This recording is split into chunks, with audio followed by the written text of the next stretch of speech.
Bluzers, Matej, zdravo. Zdravo. Ste še v pristanu ali ste že izpluli? Pa smo na odprtem morju, smo že izpluli v nove vode. In iščete princesko? Iščemo princesko, tako bi bila nam po volji, takih ni, ne. Sicer, ampak ja, iščemo princesko in vse kriplje se trudimo ujeti veter v jadra. Želite jo očarati z rock skladbo s flamenko uvodom? Ja, ta flamenko uvod se mi zdi, da je naredil en korak naprej. Zadeva je bolj zanimiva, zlasti za tiste, ki imajo radi kitare, ne? In se mi zdi, da se zelo lepo poklapa oziroma sklada bolj agresivnem rock'n'rollom, kako bi rekel temu, ne? In o kateri princeski pojete? Ja, nikoli ne pojemo v dotični osebi, ne. Gre za v bistvu relacijo. Gre za ljubezensko pesem z malo drugačno tematiko. In sicer v življenju piše take in drugačne zgodbe in če si opazovalec, si gledaš malo okrog sebe, potlej si včasih tudi presenečen, kako lahko nežnejši spol, katerega častilci smo vsi, se lahko tudi drugače odzove na kakšne situacije. In te princeske so potem lahko neizprosne in nepopustljive. Tako, imam občutek, da so princeske bolj krvoločne, lahko kot od vitezov, če ne zaigramo na prave strune. Ja, potem se lahko že na trenutke spremenijo v čarovnice. Ja, to je pa interpretacija vsakega posameznika, drugače pa ja, se pravim, v bistvu v ljubezni gre za dajanje in nezajemanje in kadar ljubezen spremeni predznak, potem se spreobrne v sovraštvo, česar pa noben ne mara, no, jaz mislim, v nobeni situaciji, ampak včasih se pravim, kot nemi opazovalec sem videl, da so včasih princeske res zelo neizprosne. Animirano video podobo ste nadeli skladbi Princeska? Ja, to je zgolj zato, ker smo probali še en drug pristop.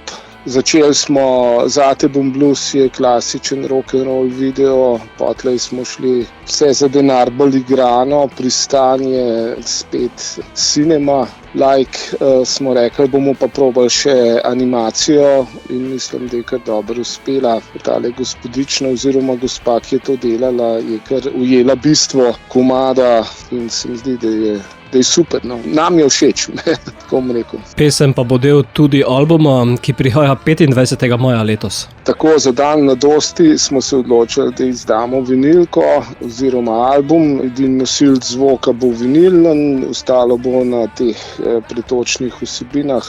Malo probamo simbolično ujeti tudi kakšno zadevo, glede na to, da nismo več tako zelo mladi, ampak to ne igra nobene vloge. No. Mladci, kakor se počutiš, kako pravijo, če je glasba preglasna, potem si prestar. Tega se držimo in zelo glasno igramo. To bo slišati potem tudi na promociji albuma?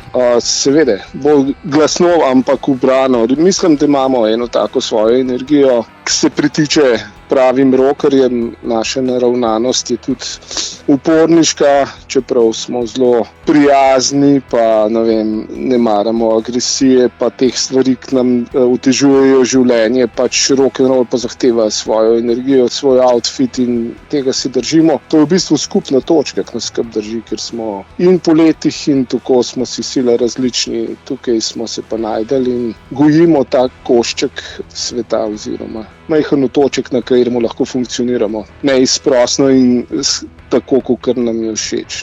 Bo pa zagotovo poslušalcem všeč tudi nova skladba, ki jo bova sedaj predstavila oziroma zavrtela. Zato, Matej, boš rešil princesko? Seveda, življenje mora biti zgodba s srečnim koncem, čeprav je v resnici drugače. Ampak upanje umre zadnje. Seveda, vse princeske bomo pripeljali na suho, jih fajn pocrklali, potolažili in jim služili do konca svojih dni. Ampak poslušajte si, pa si mislite svoje.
ima, sledim svojim občutkom, usedam v noč.